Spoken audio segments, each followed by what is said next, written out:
Alors, on va démarrer la deuxième partie de l'émission. On est donc dans cette deuxième partie. Il y aura donc cette petite partie, une petite pause musicale et la dernière partie. Je tenais à vous signaler aussi un site qui s'appelle Ma Boussole et Dents, qui est un site que je trouve qui est très intéressant, où il y a un annuaire des services géolocalisés, un agenda d'événements, des articles, des témoignages. Voilà, je trouve que c'est un site important à connaître. Deuxième partie, et je dirais qu'on est au cœur de la tempête, qui souvent surgit quand on devient aidant. C'est toute une organisation familiale, sociale, professionnelle qui est chamboulée, mais aussi une relation à soi, à celui dont on s'occupe, qui se trouve aussi perturbé. Ça peut venir très rapidement, et puis ça peut s'installer lentement. Alors, comment faire, comment vivre cette nouvelle étape? Alors, autour de la table, pour évoquer ce sujet, Pauline Labadie, toujours là. Oui. Et Christiane Adou. Christiane Adou, vous avez été aidante. Et nous pourrons parler ensemble aussi de la relation que vous avez avec votre époux. Mais avant de commencer, je voulais vous faire écouter le témoignage de Guy d'Estenave. On a lancé un appel à témoignages.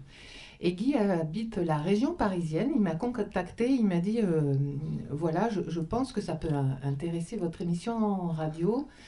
Il a écrit une lettre à une personne qui s'occupe de son épouse qui est atteinte de la maladie d'Alzheimer.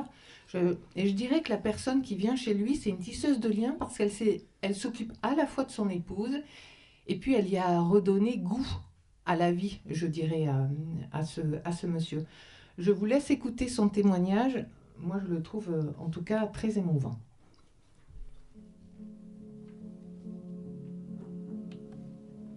Septembre 2020, le diagnostic final est posé, Alzheimer. Mon épouse est atteinte de cette terrible pathologie. Des séances d'orthophonie et un traitement médicamenteux sont prescrits pour espérer limiter la progression de la maladie. Automne 2021. La pharmacopée n'est pas efficace, l'orthophonie insuffisante, la maladie s'accélère, les handicaps s'alourdissent. Nos vies basculent. Celle de mon épouse, dont l'état ne peut que s'aggraver et la précipiter dans son monde. La mienne. Je dois lui en faire don pour assurer en permanence sa santé, sa sécurité, son bien-être, son confort. Progressivement, tout autour de nous s'écroule. Notre vie familiale s'étiole, les liens sociaux et familiaux se distendent, la maison se meurt. Sortir ou partir devient trop compliqué. Inexorablement, nous nous isolons.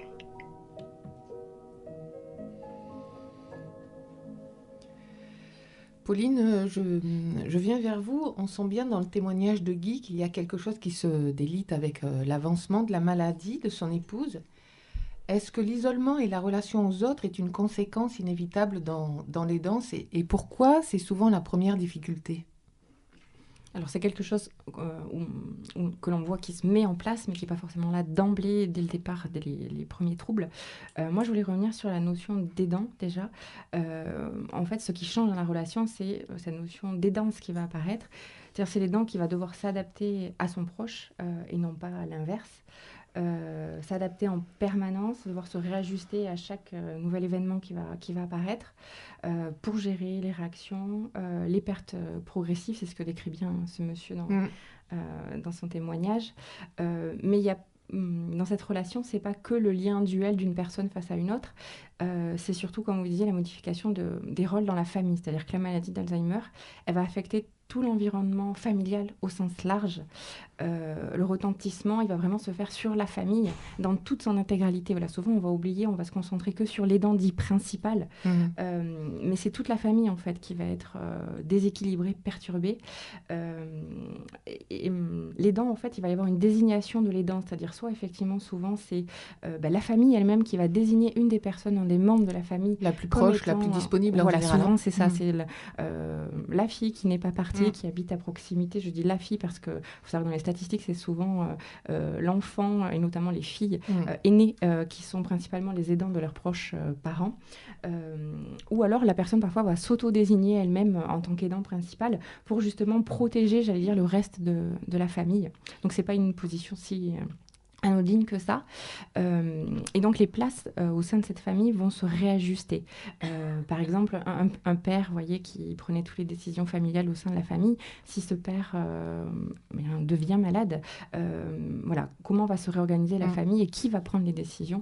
Voilà, ça c'est souvent des réflexions qui se mettent en place. Et la difficulté aussi, Pauline, c'est que du coup, cette personne, elle est enfin, il y a quelquefois des difficultés à la percevoir différemment puisqu'elle a toujours eu ce rôle et que petit à petit, elle a plus les mêmes aptitudes, les mêmes compétences. Et souvent, moi, j'ai remarqué que les enfants ont du mal à voir leurs parents qui ont des difficultés cognitives et qui perdent la place un peu du parent. Et ce qui va être compliqué pour eux dans la continuité de ce que vous dites, c'est de devoir prendre des décisions à la place de leurs propres parents. C'est ce qu'on appelle la parentification dans les aidants. Voilà, c'est quelque chose qui n'est pas du tout naturel pour un enfant, justement, de prendre des décisions à la place de son parent qui en a toujours pris pour lui. Donc il y a une inversion des rôles qui est très difficile à vivre. Voire, parfois, il y a aussi ce qu'on appelle une interdépendance qui va se mettre en place. C'est-à-dire que l'aidant, la personne malade va avoir besoin dans le quotidien de son proche. Et à l'inverse, par la répétition, en fait, on se rend compte que certains aidants s'accrochent aussi à ce rôle et à cette position d'aidant et vont aussi avoir ce besoin de l'autre et ne vont exister plus qu'au travers de ce rôle-là quasi exclusif. Et c'est ce qui est dangereux, justement, et c'est ce qu'il faut éviter, qui est cet enfermement, si je puis dire, et cette exclusivité au rôle d'aidant. Absolument. On parlait aussi de désocialisation. Oui. Les raisons, en fait, elles sont multiples. C'est surtout que le temps nécessaire à la vie relationnelle n'est plus disponible. Effectivement, on n'a plus le temps de recevoir, par exemple, les amis comme on le faisait autrefois. Les réactions également des proches en société, les changements d'attitude liés à la maladie du comportement vont entraver aussi les relations qu'ils peuvent avoir avec les autres personnes, les relations extérieures. Par exemple, du coup, la personne ne va plus pouvoir aller manger au restaurant avec son mari parce qu'elle ne va plus, par exemple, savoir utiliser des couverts.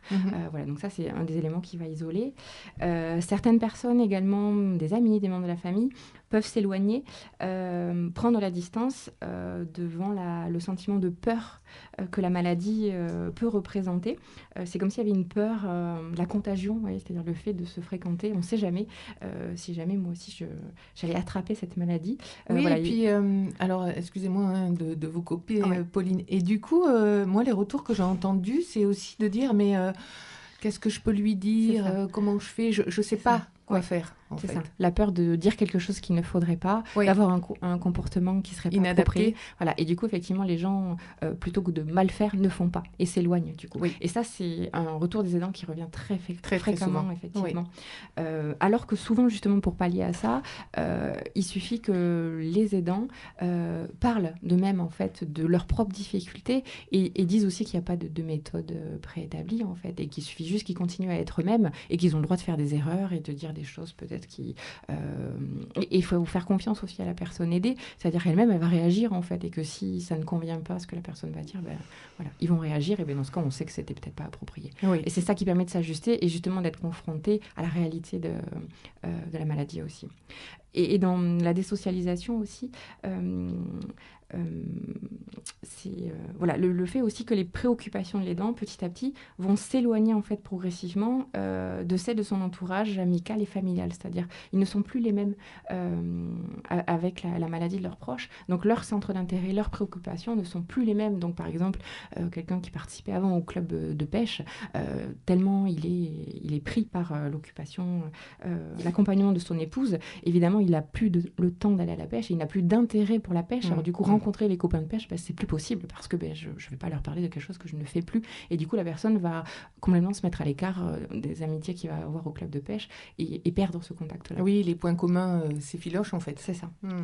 Donc tout ça, voilà, mis bout à bout, fait que ça participe à l'isolement des aidants. Alors à côté de vous, il y a Christiane.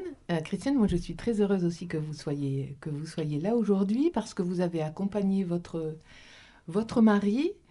Est-ce que vous pouvez nous dire, Christiane, sur quoi s'est basée votre relation avec votre époux? Vous pouvez nous dire, si vous Oui. le souhaitez aussi, de quelle maladie il souffrait? Il avait la maladie à corps de Lévy. Et donc, alors effectivement, j'ai souffert et il a souffert de l'isolement dont vous avez parlé, de la peur, en plus pour nos amis de notre génération. Donc, la peur de devenir ce qu'il était. Absolument. Alors, dans un premier temps, moi j'ai choisi de le voir comme ce qu'il était avant. Alors, en diminuant bien sûr les sorties, les occasions de manifester ses compétences, mais de les faire durer au maximum. Donc, de le stimuler et de respecter en fait sa dignité. Absolument, oui. Et pour ça, il fallait qu'il garde une autonomie le plus longtemps possible. Donc, d'abord, j'ai repris les sorties que nous faisions ensemble. Oui. Alors, cinéma, restaurant. Théâtre, restaurant. Jusqu'à très tard, oui. On est allé au concert juste 4 mois avant sa mort. Et à la pizzeria après. Super. Bon, alors et chaque fois, je lui ai proposé, en lui demandant si ça lui faisait envie d'abord, si c'était pas trop fatigant. Et en sortant, on faisait le bilan. Et j'ai arrêté quand je lui ai dit, là, tu étais trop fatigué. Il m'a dit oui. Bon, et puis j'ai terminé. Il est allé à la salle de sport aussi, peut-être 1 mois avant son départ en EHPAD. Alors, c'était une sorte de contrat moral avec la salle de sport dans laquelle il venait faire sa musculation et où j'assistais à des cours. Donc, ils l'ont pris en charge pour que je puisse faire des cours. Et quand il ne pouvait plus, alors progressivement, j'ai adapté. Il n'allait plus se déshabiller, je l'habillais, je le chaussais. Enfin, j'ai dû m'adapter à ce qu'il ne pouvait plus faire. Et lui, quand il n'a plus pu même aller aux appareils, même physiquement, faire quelque exercice que ce soit, il venait me voir accompagné par un des coachs dans la salle. Il me faisait bonjour et puis il repartait, il m'attendait. Et il était content, d'abord parce qu'il n'était plus seul avec moi, même s'il était bien avec moi, mais sortir, ça lui donnait l'impression qu'il menait notre vie de couple, notre vie d'avant. Absolument. Et justement, c'est pour ça aussi que le cinéma, le théâtre et la musique ont été des moyens de le raccrocher à la vie. Oui, la vie culturelle continuait en définitive, voilà. Malgré... Alors, bien sûr, il avait arrêté le bridge, par exemple. Enfin, il y avait des choses qui étaient devenues impossibles. Mais il a eu plaisir, finalement. Et finalement, moi aussi, j'ai eu plaisir parce qu'on a pu partager jusqu'au bout. Oui. Alors, en aménageant chaque fois... La musique, avant on avait pris des cours d'histoire de la musique. Ensuite, j'ai pris des cours avec lui, avec l'ordinateur. Alors, on faisait les exercices à tous les deux. Puis, il y avait le concert, bien sûr. Et à l'EHPAD, on lui apportait les CD qu'il aimait. Et là encore, il retrouvait des souvenirs. À chaque étape, en définitive, vous vous adaptiez à ce qu'il pouvait encore faire. À ce qu'il pouvait faire sans difficulté. Voilà. Oui. Sans le mettre en échec. Lui faire bien sûr. Plaisir. Oui. L'orthophoniste a fait la même chose. Donc, elle lui avait donné des jeux interactifs. Je les faisais avec lui. Puis, je lui ai dit, non, là, maintenant, il n'y arrive plus. Et on a arrêté. Donc, on a arrêté, mais très progressivement.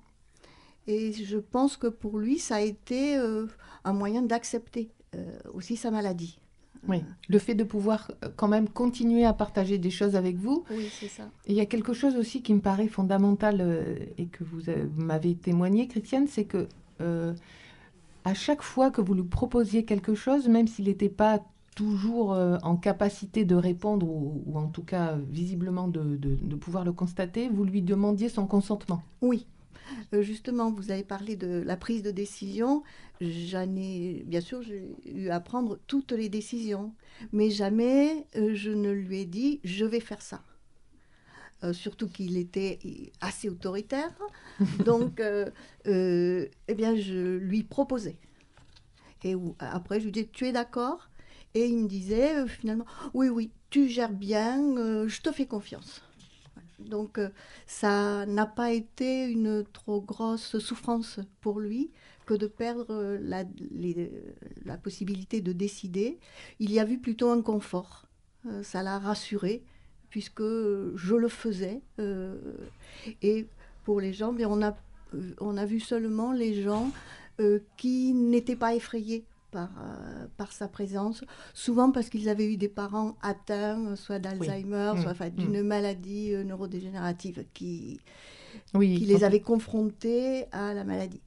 Et en plus, je me suis rendu compte aussi que le faire sortir faisait plaisir à des inconnus parce qu'il l'aidait. Et j'ai trouvé qu'on pouvait faire confiance, et ça m'a agréablement surprise. Parce que spontanément, des gens me proposaient de l'aide. Soit pour l'aider à marcher, soit par exemple au théâtre, sans que j'aie à présenter la moindre carte d'invalidité, en le voyant arriver avec une démarche un peu difficile, on me disait on le fait rentrer tout de suite. Oui. Et donc, il ne percevait pas qu'il était un paria, quoi, en quelque sorte, qu'il était un homme fini. Donc on peut dire, Pauline, qu'effectivement, quand la relation avec son proche continue de manière adaptée, mais en définitive, l'échange est toujours là, ou en tout cas le partage, il y a cette possibilité de manière différente, mais d'être avec. Tout à fait. Merci pour votre témoignage.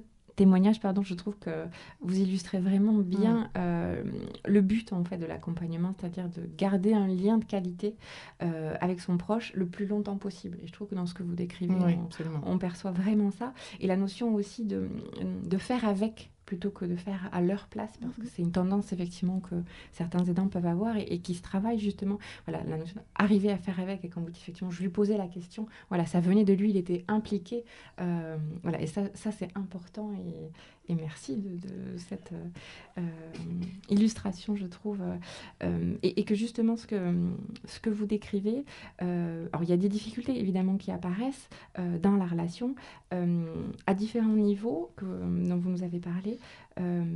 Notamment, par exemple, moi je pense, une des premières difficultés, souvent, c'est de ne plus se comprendre. Voilà, quand il y a les troubles du langage, les troubles de la compréhension qui se mettent en place, qu'on appelle le manque du mot, quand la personne, elle cherche ses mots, ses phrases, ça, c'est souvent une première difficulté. Et comme vous dites, effectivement, là aussi, de pouvoir y pallier effectivement en trouvant une juste place, en ne cherchant pas à tout prix à terminer les phrases de la personne, mais effectivement de pouvoir lui dire est-ce que c'est ça que tu veux me dire, oui. Tu es en train de me parler de ça, c'est bien ça, voyez, et de effectivement pouvoir s'ajuster en fonction des difficultés. Après souvent vous nous parliez aussi du fait de ce dont les aidants parlent, c'est du fait de ne plus arriver à partager les mêmes activités. Vous, à l'inverse, on sent que vous avez fait l'effort dans ce sens-là de poursuivre justement, et comme vous dites, alors parfois, certaines activités ne sont plus possibles, mais en fait, il faut les réajuster surtout. C'est-à-dire que peut-être effectivement faire qu'elles durent moins longtemps, ou simplifier effectivement l'activité qu'on avait l'habitude de faire ensemble pour qu'elle soit toujours possible, en fait, sans forcément à tout prix la sortir du planning de la semaine, en fait. Et que ça reste un plaisir. Tout à fait, oui. C'est ça. Oui, des marches, par exemple, nous avons fait des marches plus brèves, y compris dans l'EHPAD. Il était volontaire pour le faire. Alors, on s'asseyait de plus en plus tôt. Et pour tout ce qui était toilette, c'est lui qui a demandé. Je savais qu'il y a des moments qu'il ne pouvait pas la faire tout seul. Mais je lui disais, aujourd'hui, c'est toi ou c'est moi qui fait la toilette. Alors, quand il ne pouvait plus, il m'a dit, oh, c'est toi. Oui, voilà. Et puis il y avait une réelle confiance dans votre relation, en tout cas Christiane, qui lui permettait vraiment de se reposer complètement sur vous dans les actes les plus intimes aussi. Oui, c'est ça. Bon, quelquefois, je me suis impatientée. Je ne vais pas dire que c'était toujours lisse. Oui, mais bon, à mon avis, c'est pas toujours facile de garder son calme. La perte d'autonomie physique, c'est aussi un des contextes les plus difficiles à gérer au quotidien. Voilà, effectivement, quand votre proche devient incontinent, quand il faut gérer effectivement cette nouveauté, en fait, voilà, on n'est pas à sa place d'aidant. Voilà, par exemple, dans une relation de couple, quelqu'un qui va accompagner ou devoir faire la toilette de son proche, on n'est pas dans sa place d'époux ou d'épouse quand on est dans ce contexte-là. Alors certes, une intimité, mais qui n'est pas dans la continuité de l'intimité du couple qui était partagée auparavant. Et c'est là où effectivement il y a la nécessité de passer le relais justement à des professionnels quand justement ça devient problématique. Et vous parliez tout à l'heure de l'aide spontanée aussi que vous proposez certaines personnes auxquelles vous n'auriez pas forcément pensé. Nous, c'est ce qu'on appelle les ressources en fait insoupçonnées qu'on a autour de soi. Et c'est vrai que c'est important en tant qu'aidant de se poser cette question. Quelles sont les ressources que j'ai autour de moi? Et les ressources, c'est pas forcément que les personnes de la famille. Parce que souvent, on a tendance, les gens disent, même mes enfants, ils sont pas là, ils habitent loin, je peux pas compter sur eux. Oui, mais il y a d'autres personnes. Et effectivement, parfois, voilà, comme vous dites, les gens tout venant dans la rue, des voisins, voilà, qui parfois sont prêts à s'impliquer alors qu'on n'imagine pas forcément. Et le fait juste d'en parler ou de réfléchir à qui j'ai autour de moi, en dehors, voilà, par exemple, il y a les professionnels qui peuvent intervenir également à domicile, voilà, peuvent être aussi, voilà, le boulanger chez qui, voilà, votre proche va chercher le pain tout le matin, mais voilà, qui est au courant effectivement de la maladie et qui va aider au calcul de la monnaie. Enfin, voilà, ça c'est une ressource, c'est-à-dire on va pouvoir s'appuyer sur les personnes présentes autour, voilà, et il faut avoir conscience que ça fait partie d'une ressource. Mais ça veut dire aussi qu'il faut qu'on soit à l'aise avec la maladie et avec ce qu'on vit tous les jours. Oui. Et ça, c'est pas si simple que ça. Oui, effectivement. Ça demande un cheminement personnel, effectivement. Oui, et un travail d'acceptation dont parlait Pierrette également tout à l'heure. Oui. Oui. Je vous fais écouter un petit interview de Claude qui est aussi dans l'exposition photo. Et puis, ça nous permettra de partir sur une autre... Ouais, pour elle, c'est la vérité. Elle le voit comme ça, elle est dans son monde, donc elle le voit comme ça. Mais la réalité est vraiment différente de ce que la personne pense. Donc c'est vrai qu'au début, on est à s'opposer à elle parce qu'on lui dit mais non, tu dis des bêtises, c'est pas vrai, c'est pas ça. Et alors que justement, après, quand on nous a un peu expliqué comment ça se passe, c'est vrai qu'on nous dit non, il vaut mieux aller dans son sens pour désamorcer et puis éventuellement que ça se passe un peu mieux, et puis voilà. Alors justement, Claude, il évoque la communication qui ne se fait plus et les repères qui sont complètement différents. Et ça, c'est aussi une question qui revient beaucoup chez les aidants. Comment on fait pour rester en contact, pour continuer à communiquer, par exemple, quand il y a des hallucinations? Voilà, comment on fait, qu'est-ce qu'on fait pour soi, pour assurer aussi la personne qu'on accompagne? Dans l'exemple qui était donné, je pense effectivement ce qu'il faut retenir, c'est que, en tout cas, ce qui est décrit par la personne, c'est sa réalité. C'est-à-dire elle croit à ce qu'elle voit, à ce qu'elle entend, et aux éléments qu'elle a dans ses idées, en fait. Donc, c'est sa réalité. On ne peut pas aller à l'encontre, en tout cas, et chercher à contredire. Voilà, ça, je pense que c'est important à retenir comme message. C'est-à-dire, effectivement, ça ne servira à rien si ce n'est à générer de l'agressivité ou de l'agitation ou du mécontentement. Voilà, c'est-à-dire d'essayer de comprendre de quoi la personne est en train de nous parler. C'est souvent effectivement des éléments du passé qui sont remis au présent ou réactivés en tout cas. Donc ça correspond à une réalité, mais à une réalité passée souvent. Donc c'est important de leur renvoyer, alors non pas la réalité concrète, par exemple, c'est-à-dire s'ils évoquent par exemple des personnes décédées, ça ne sert à rien de chercher à les réorienter dans notre réalité qui n'est pas la leur. On peut, voilà, il y a plusieurs techniques, c'est-à-dire on peut différer aussi parfois, c'est-à-dire ils peuvent avoir des demandes. Je pense à une dame par exemple qui est à la maison de retraite et qui veut aller chercher à 4h30 tous les jours ses enfants à l'école. Évidemment, ses enfants sont grands aujourd'hui et ont leurs propres enfants. Voilà, cette dame, ça ne sert à rien que je lui dise qu'elle a 86 ans, que ses enfants travaillent. Voilà, ça va l'angoisser plus qu'autre chose. Effectivement. Mais voilà, en tout cas, ce qui est important, c'est de parler de la thématique dont ils sont en train de d'évoquer en fait. C'est-à-dire par exemple concrètement par rapport à cette dame, alors je vais lui renvoyer que ah bon, autrefois c'est vous qui alliez chercher vos enfants à l'école? Et donc là la dame en général elle va me raconter en fait son histoire et me dire bah oui, tous les jours c'est moi, mon mari il n'était pas là, il était militaire, c'est moi qui m'en occupais. Voilà. Et au bout d'un moment, quand on va rester sur le sujet, sur la thématique en fait, la demande initiale de je veux partir aller chercher mes enfants, elle va s'estomper et la personne elle va s'apaiser et ça va faire que la demande, la répétition va être beaucoup moins importante. Donc en tout cas, il faut porter intérêt à la thématique dont il parle. Ça, c'est important. Dans la communication également, il n'y a pas que la communication verbale. Parce que dans l'évolution de la maladie d'Alzheimer, il peut arriver qu'effectivement, la personne elle ait un langage restreint, voire parfois à des stades avancés, plus de communication verbale.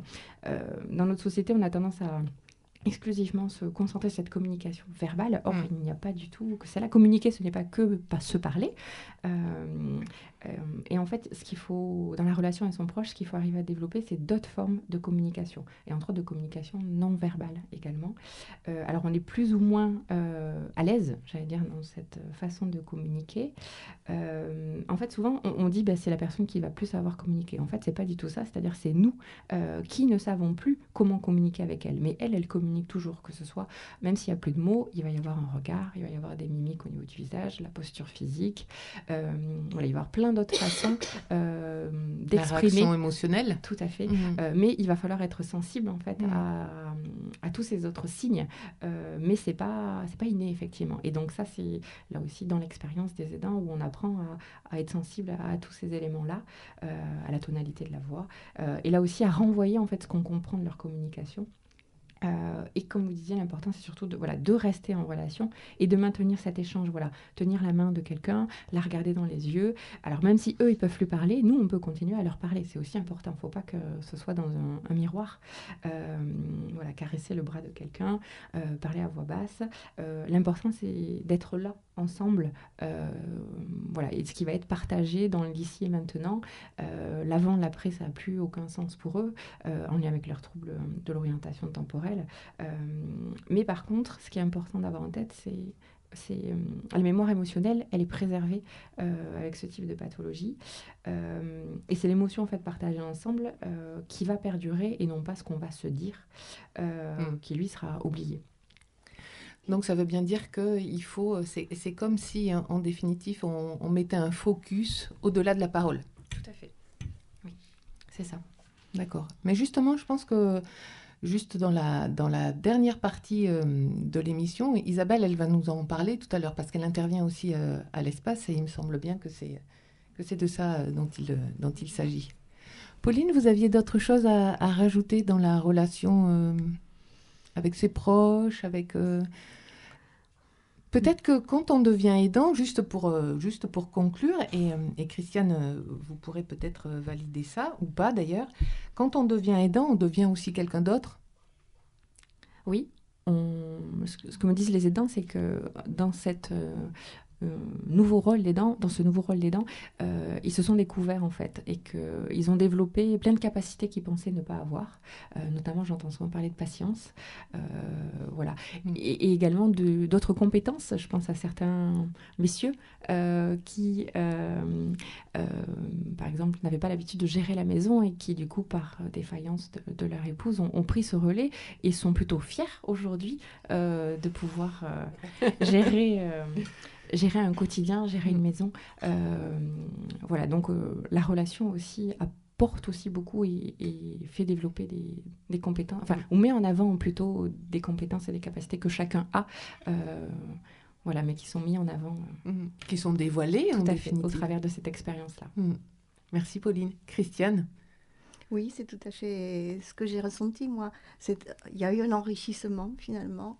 Alors, pour moi, c'était l'informatique, qui n'était pas mon domaine, qui ne l'est toujours pas, mais j'ai appris à me débrouiller.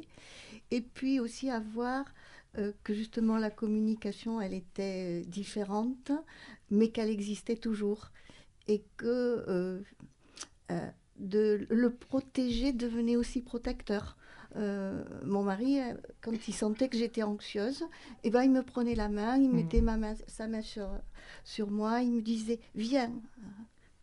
il savait pas pourquoi, mais il avait senti, et donc ça m'a appris à faire attention à autre chose finalement, donc à être aussi plus indulgente, je crois.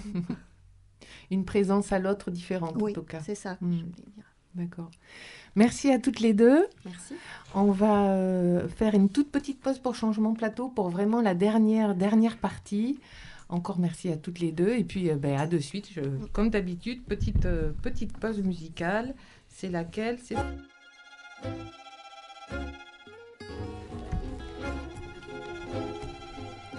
Donc, on redémarre tranquillement pour cette dernière partie. Isabelle, Anne, ça va? Ça Très va, bien, oui. ouais. Anne, tu peux peut-être monter un peu ton micro, comme du coup, tu n'as pas fait la balance. Est-ce que ça va là? Est-ce que ça va? Vous entendez bien Anne? Très bien. Donc du coup, Isabelle Lasserre, l'atelier La Renverse. Je te laisse... Bon, là c'est compliqué, c'est la fin de l'émission. On se lâche un peu. Isabelle, je te laisse te présenter. Donc Isabelle Lasserre, je suis à l'origine, je suis une danseuse, là on va dire ça, une danseuse de terrain, une artiste de toujours, un dinosaure de la culture, etc. Et mon sujet, c'est vraiment de partager, de transmettre quelque chose du vivant jusqu'au bout. Donc depuis tout à l'heure, je suis quand même au bout d'un moment très émue parce que j'entends de très belles choses. Je suis très touchée, et d'être à Podensac parce que j'ai rencontré Madame Fortinon. Ma dernière expérience, c'était autour d'un projet qui s'est appelé Les Hirondelles, qui nous réunissent. Oui. La question du tu, d'ailleurs, je la mets en avant parce que je travaille beaucoup depuis une dizaine d'années auprès des personnes âgées, des personnes isolées, âgées, très âgées, quasi immobilisées. Donc c'est passionnant. C'est un beau défi pour une danseuse d'être vraiment en lien. Avec l'immobilité. Voilà. Parce que dans l'immobilité, il y a un frémissement, il y a une âme, il y a un regard, il y a de la lumière, il y a des choses qui sont très, très touchantes. Et je crois que le grand mot qui se disait tout à l'heure, là, Pauline, je crois, le disait, et puis Christiane, et puis Pierrette, et puis c'est cette émotion de pouvoir continuer à être touchée, même si des choses parfois sont délicates. Et donc la dernière aventure que j'ai eu la chance de développer, c'est à l'espace de Podensac. J'entends bien que Podensac développe beaucoup de choses. Je trouve ça vraiment fort, un très beau parti pris.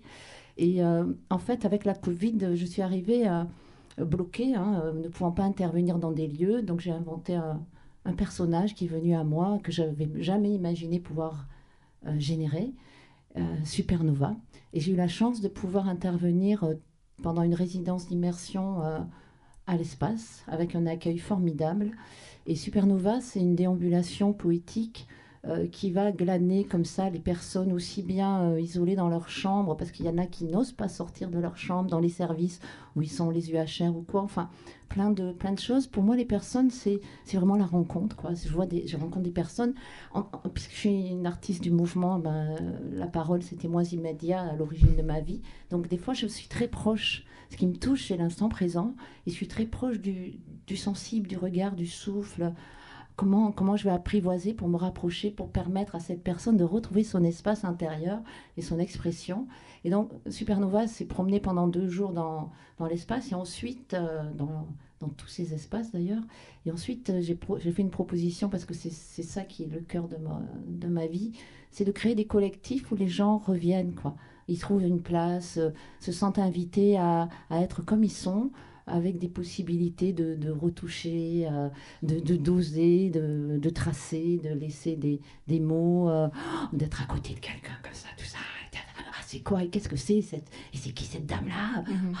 De s'éveiller en définitive à quelque chose qui peut leur pas être complètement inconnu au départ, à se laisser surprendre. C'est ça. Et en fait, c'est souvent des choses qui sont endormies, ou qui ont existé avant, mais qui se sont un petit peu éteintes. Et en fait, c'est toujours au seuil, à fleur de peau, cette chose-là. Et comment, petit à petit, ils vont y aller, quoi. Ils y vont. Et il va y avoir un dernier lien, là, que je vous enverrai, j'espère à tous, si je peux, sur cette expérience-là, où on voit comment des personnes, tout d'un coup, existent pour elles-mêmes, sans plus se juger elles-mêmes, et les unes avec les autres, inventent, pratiquent, créent... beaucoup de joie. Ce qui est important, je crois, c'est garder ce contact avec la beauté immédiate de vivre, quoi. Enfin, je crois que quand on vit, on tient à la vie, c'est quelque chose c'est une innocence et une force tellement grande. Et tout d'un coup, on les voit aussi être là, pleinement. Et voilà, que dire de plus? Isabelle, est-ce que tu crois que même si on n'est pas artiste, en fait, si on est juste un proche à côté Oui, bien sûr. d'une personne... Oui, oui, bien sûr. Alors, ce qui Ouais. est bien, le lien que tu fais là, c'est qu'en fait, la proposition, c'est justement de le faire ensemble. C'est-à-dire, il y a les patients, les résidents, mais il y a aussi les professionnels, mais il y a aussi les bénévoles, et il y a aussi les aidants. Enfin, c'est comment on plonge ensemble là-dedans, parce qu'on a tous cette capacité-là. Moi, je suis là juste pour soutenir, mettre du ferment, proposer une ligne, mais à partir de cette ligne, chacun s'empare. C'est comment on retrouve de la passion et du courage de prendre le risque de faire des choses nouvelles, qui fait que la personne, elle, waouh, elle résonne, parce que notre sujet, c'est ça, c'est qu'on l'accueille. Hein, c'est cet accueil inconditionnel et où on la voit pétiller jusqu'au bout, quoi. Et donc, pour moi, aujourd'hui, ce que j'ai vraiment envie de développer, c'est petit à petit me rapprocher encore plus de... Parce que j'ai beaucoup travaillé sur le terrain avec les personnes. Maintenant, j'ai Avec envie des de personnes travailler... isolées aussi, hein, tu as Oui, travaillé. avec des personnes isolées. Mm. J'ai eu la chance de travailler beaucoup de choses avec la Convergence Garonne, qui m'a offert l'opportunité de certains publics. Hein. On s'est bien rencontrés avec Edwige, etc. Et aujourd'hui, j'ai vraiment aussi envie de toucher les professionnels. Enfin, à partir de cette pratique, comment on va pouvoir créer des outils et des cheminements qui fait que chacun se sent plus fort et plus en confiance de s'aventurer. Comment oser, en fait, Isabelle?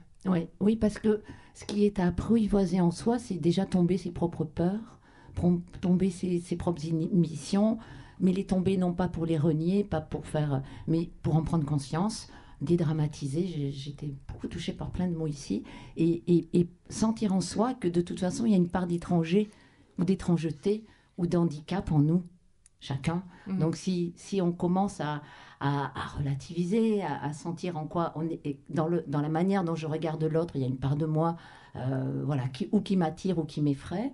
Mais petit à petit, on apprend ensemble, parce que ce qui est intéressant aussi, c'est ce collectif. Oui. Mais des choses bougent. Bon, merci beaucoup, Isabelle, pour ton témoignage. Et puis, ça donne envie, en tout cas. J'espère bien, parce que moi, ça me passionne. Ça s'entend. Anne, alors, on est plutôt dans le jeu. Oui. On est plutôt dans l'intergénérationnel, mais c'est quand même quelque chose qui fait écho avec ce que dit Isabelle, parce que c'est être ensemble. Oui, et puis il y a la question de prendre plaisir à être avec l'autre et de dépasser un peu ce qu'on imaginerait de compliqué dans le quotidien. Alors, je vais juste me présenter, je suis Anne Fontani, je suis ludothécaire au sein de l'association Kaléidoscope de Crayon. Et alors, les ludothécaires, qu'est-ce que c'est ? En gros, on est professionnels du jeu et du jouet. On propose ce média, cette médiation, de façon à l'adapter à tout public. Donc, on est un lieu d'accueil et on va aussi hors les murs.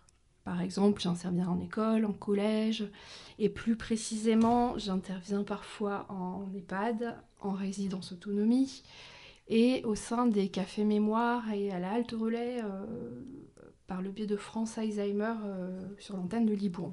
Donc là, il y a des aidants et des aidés qui se retrouvent autour du jeu. Oui, tout à fait. En tout cas, moi, le projet, à la base, c'est pas moi qui l'ai monté, je l'ai récupéré un peu comme ça en étant embauchée, mais le projet, c'était d'amener du jeu et pas du jeu comme on l'attendrait, du jeu éducatif ou du jeu pour travailler les compétences.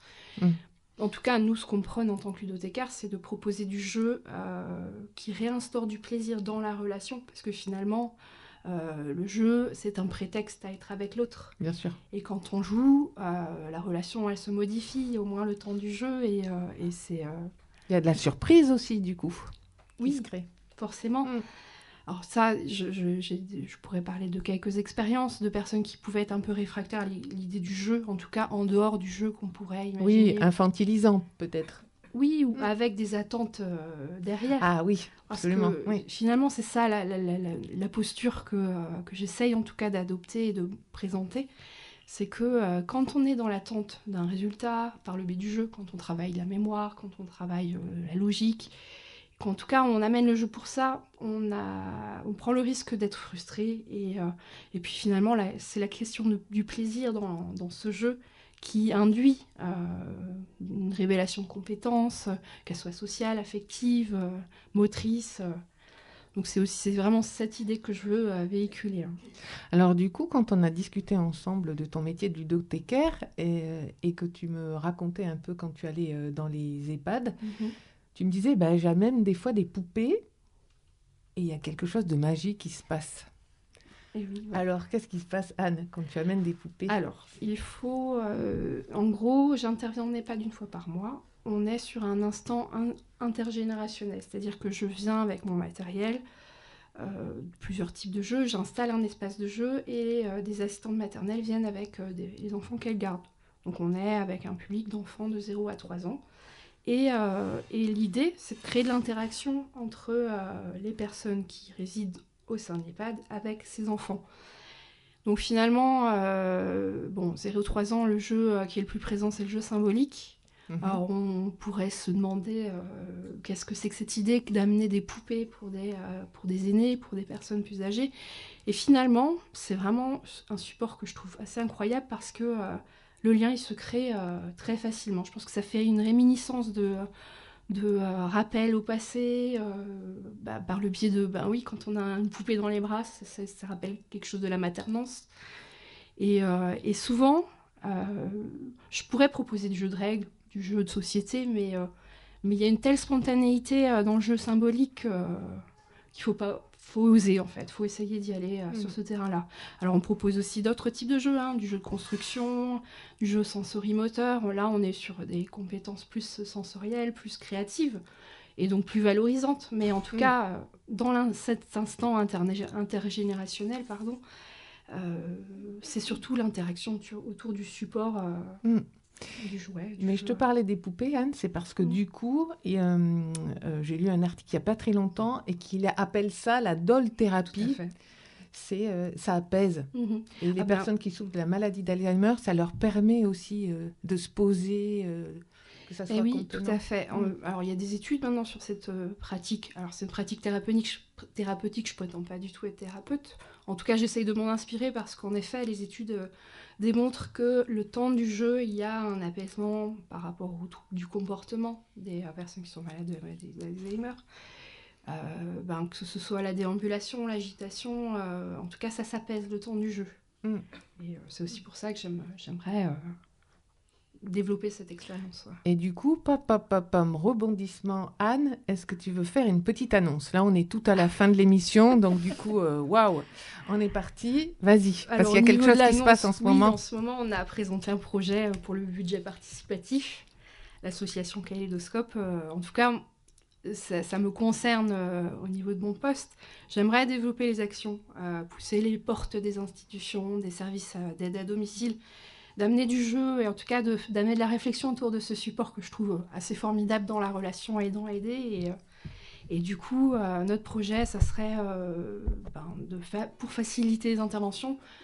En gros, on a besoin d'un matériel qui est très coûteux et du coup, on espère par le biais de ce dépôt de projet que ça se développe et qu'on puisse faire profiter tout ça aux autres personnes.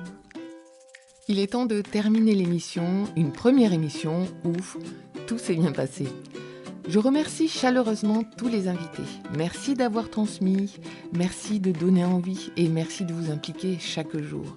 Merci au public d'être resté là, certains tout du long. Merci pour votre écoute attentive.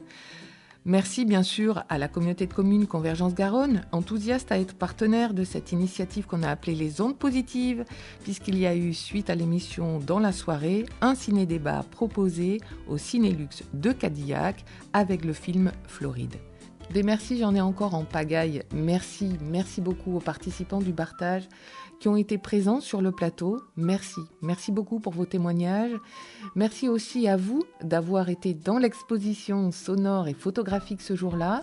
Merci d'avoir permis de diffuser des extraits de cette exposition durant l'émission.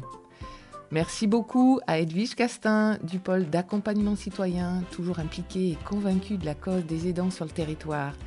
Merci bien sûr à Pauline Labadie qui a répondu présente sur tous les fronts, du micro au ciné-débat. Et puis merci à celles et ceux qui sont venus de loin et répondu à l'appel du plateau radio. Et une dernière des dernières, c'est comme les Césars, on n'en finit jamais. L'émission Les Bonnes Ondes, c'est un projet qui émane de l'association Bonjour les Hirondelles et elle n'aurait certainement pas pu se réaliser sans le soutien du Crédit Agricole Assurance et de la conférence des financeurs du département de la Gironde. Merci vraiment de leur soutien. Vous pouvez retrouver toutes les informations évoquées dans l'émission, les sites des invités, les contacts des partenaires dans le descriptif de l'épisode. Nous, on vous retrouve pour une nouvelle émission en public, Les Bonnes Ondes, sur le territoire du Sud-Gironde, très bientôt. Alors merci aux éditeurs, merci aux auditorices. Les Bonnes Ondes sont à vous et je laisse Guy conclure. C'est engageant et je vous dis à très bientôt. Le message, c'est d'éviter le danger de l'isolement.